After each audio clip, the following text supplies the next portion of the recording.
Hey everyone, how's it going? What's up? I hope you're having a great day. Mine's been fantastic so far, although it's freezing right now in my studio. Winter has hit up here in the mountains, hence the jacket. You're gonna see more of this bad boy. But for today, I wanted to show you something that I get asked about a lot. People see it in my videos, they wanna know how to set it up, what pieces they need. I used to have a video on this, but it was from like a bazillion years ago. So I wanted to make an updated version, but nothing has really changed that much. So in this short video, I'm gonna show you how to get that camera above the table.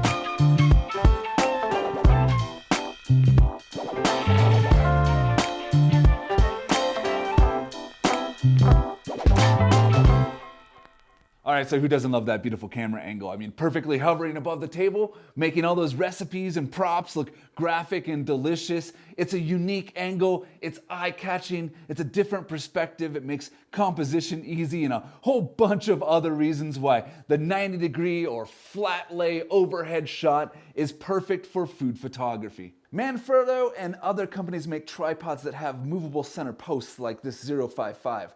You know, to get that top-down shot. I love these tripods. They're lightweight, they're great for food photography, but personally, I think they fail for two reasons. One, they don't get the camera out far enough across the table because they're not tall enough. So most likely you'll be photographing that dish on the floor. I like to take pictures standing up, so that's a no-go for me. But the second reason is to get that camera over the table, you have to put the stabilizing leg in the back, which means you put a heavy camera or a heavy lens and that whole thing's gonna tip over. Now you could scoot this in and put a weight on the back, but I don't know, it just seems like too much hassle for what you get. I wanted an overhead camera setup that was, perfect for food photography, but also great for my videos, for stop motion animation or time lapses of me styling my food. So to make this killer overhead setup, I'm gonna be using two light stands, one Avenger 40-inch extension arm, two Avenger grip heads, a 3/4-inch stem or spigot, a level, and lastly, a Manfrotto ball head that I just scavenged off one of my tripods.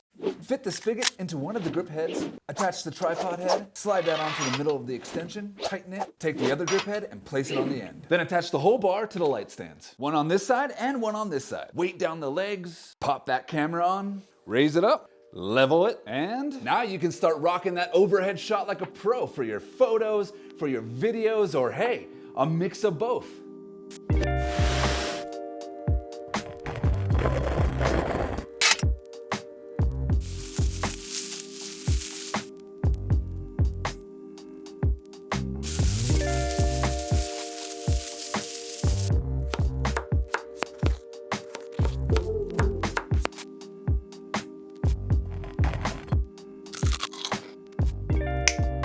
This entire setup here, minus the camera, cost me less than $300, but actually what I like about it the most is just how portable it is. I can break it down, throw it all in a light stand bag, it's super lightweight, take it on location at restaurants, set it up, and within minutes, be rocking that overhead camera shot. Another cool little thing about this overhead camera setup is that it's made out of all the stuff that I would bring on a shoot with me anyway. So if I need to, I can drop it down and use it to hold up a background, or I could pull it apart and use it to hold up my diffuser or a white card. It's just a cool little trick of the trade that I think will help you out a bunch. And hey, check out that link in the description below because on weeattogether.com, I've placed an article with all the cool stuff that you need to make this at home.